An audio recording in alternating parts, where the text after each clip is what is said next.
Hi all, Kabul ಕಡಲೆಕಾಳನ್ನ ಬಳಸ್ಕೊಂಡು ಕುರ್ಮಾ ಮಾಡೋದು ಹೇಗೆ ಅಂತ ನೋಡೋಣ.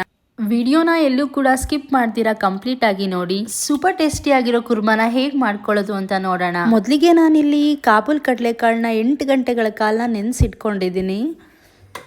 ಈಗ ಸ್ಟವ್ನ ಹಚ್ಕೊಂಡು ಕುಕ್ಕರ್ನ ಇಟ್ಕೋತಾ ಇದ್ದೀನಿ.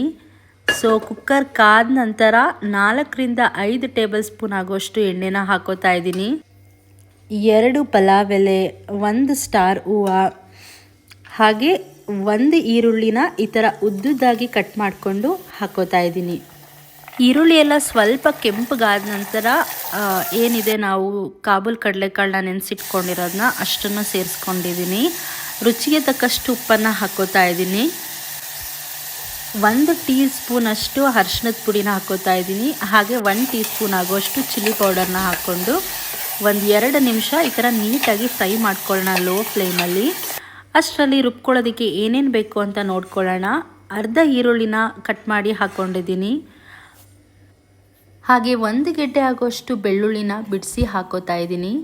ನಾವು ಎಷ್ಟು ಬೆಳ್ಳುಳ್ಳಿನ ಸೇರಿಸ್ಕೊಂಡಿರ್ತೀವೋ ಅದರಲ್ಲಿ 1/4 ಭಾಗ ಆಗೋಷ್ಟು ಶುಂಠಿನ ಕೂಡ ಹಾಕ್ಕೊಂಡಿದ್ದೀನಿ. 4 ರಿಂದ 5 ಗೋಡಂಬಿಗಳನ್ನ ಸೇರಿಸ್ಕೊಂಡಿದ್ದೀನಿ. 4 ಹಸಿಮೆಣಸಿನ್ಕಾಯಿನೂ ಕೂಡ ಹಾಕೋತಾ ಇದ್ದೀನಿ. ಹಾಗೆ 1 ಏಲಕ್ಕಿ, 2 ಲವಂಗ, ಹಾಗೆ ಚಕ್ಕೆ ಇಷ್ಟನ್ನು ಸೇರಿಸ್ಕೋತಾ ಇದ್ದೀನಿ.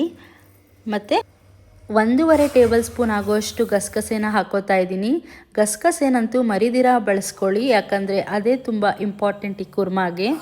3 ರಿಂದ 4 ಟೇಬಲ್ ಸ್ಪೂನ್ ಆಗೋಷ್ಟು ಕಾಯಿನ ಹಾಕೋತಾ ಇದ್ದೀನಿ. ಇಷ್ಟನ್ನು ರುಬ್ಕೊಳ್ಳೋಣ. ತೀರಾ ನುಣ್ಣಗೆ ರುಬ್ಕೊಳ್ಳೋಕೆ ಹೋಗಬೇಡಿ, ಸ್ವಲ್ಪ ತರ್ತರಿಯಾಗಿ ರುಬ್ಕೊಂಡಷ್ಟು ಕುರ್ಮಾ ಟೇಸ್ಟ್ ಇನ್ನೂ ಚೆನ್ನಾಗಿ ಬರುತ್ತೆ.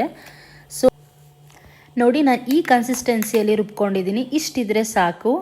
ಬೇಯ್ತಾ ಇರೋ ಕಾಬೂಲ್ ಕಡಲೆಕಾಳಿಗೆ ರುಬ್ಕೊಂಡಿರೋ ಎಲ್ಲ ಮಸಾಲೆನೂ ಕೂಡ ಸೇರಿಸ್ಕೋತಾ ಇದ್ದೀನಿ. ನಾನಿಲ್ಲಿ ಅದೇ ಜಾರ್ಗೆ ಸ್ವಲ್ಪ ನೀರನ್ನ ಹಾಕ್ಕೊಂಡು ಅದನ್ನು ಕೂಡ ಹಾಕೋತಾ ಇದ್ದೀನಿ. ಎಲ್ಲನೂ ನೀಟಾಗಿ ಒಂದು ರೌಂಡ್ ಮಿಕ್ಸ್ ಮಾಡ್ಕೊಳ್ಳೋಣ.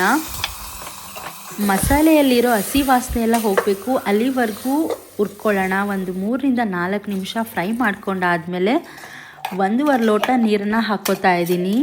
ಹಾಗೆ ಸ್ವಲ್ಪ ಕೊತ್ತಂಬರಿ ಸೊಪ್ಪನ್ನು ಕೂಡ ಸೇರಿಸ್ಕೋತಾ ಇದ್ದೀನಿ. ಇಷ್ಟನ್ನು ಸೇರಿಸ್ಕೊಂಡು ಕುಕ್ಕರ್ ಲಿಡ್ನ ಕ್ಲೋಸ್ ಮಾಡಿಕೊಂಡು 3 ರಿಂದ 4 ವಿಷಲ್ ಕೂಗಿಸ್ಕೊಳ್ಳೋಣ. ಈಗ ಕುಕ್ಕರ್ ಲಿಡ್ನ ಓಪನ್ ಮಾಡ್ತಾ ಇದ್ದೀನಿ. ಎಷ್ಟು ಚೆನ್ನಾಗಿ ಬಂದಿದೆ, ನೀವು ನೋಡ್ತಾ ಇರ್ಬೋದು. ಕಾಬೂಲ್ ಕಡಲೆಕಾಳನ್ನ ಬಳಸ್ಕೊಂಡು ಪರ್ಫೆಕ್ಟ್ ಆಗಿರೋ ಕುರ್ಮಾ ಹೇಗೆ ಮಾಡೋದು ಅಂತ ಹೇಳ್ಕೊಟ್ಟಿದ್ದೀನಿ. ನೀವು ಕೂಡ ಒಮ್ಮೆ ಮನೆಯಲ್ಲಿ ಟ್ರೈ ಮಾಡಿ ಹೇಗೆ ಬಂತು ಅಂತ ನನಗೆ ಕಮೆಂಟ್ ಮೂಲಕ ತಿಳಿಸಿ. ಮದುವೆ ಮನೆಗಳಲ್ಲಿ, ಫಂಕ್ಷನ್ಸ್ಗಳಲ್ಲಿ ನೀವೇನು ತಿಂದಿರ್ತೀರಲ್ಲ ಅದೇ ಟೇಸ್ಟ್ ಇರುತ್ತೆ. ಮತ್ತೊಂದು ಹೊಸ ರೆಸಿಪಿಯೊಂದಿಗೆ ಸಿಗ್ತೀನಿ. ನಮಸ್ಕಾರ.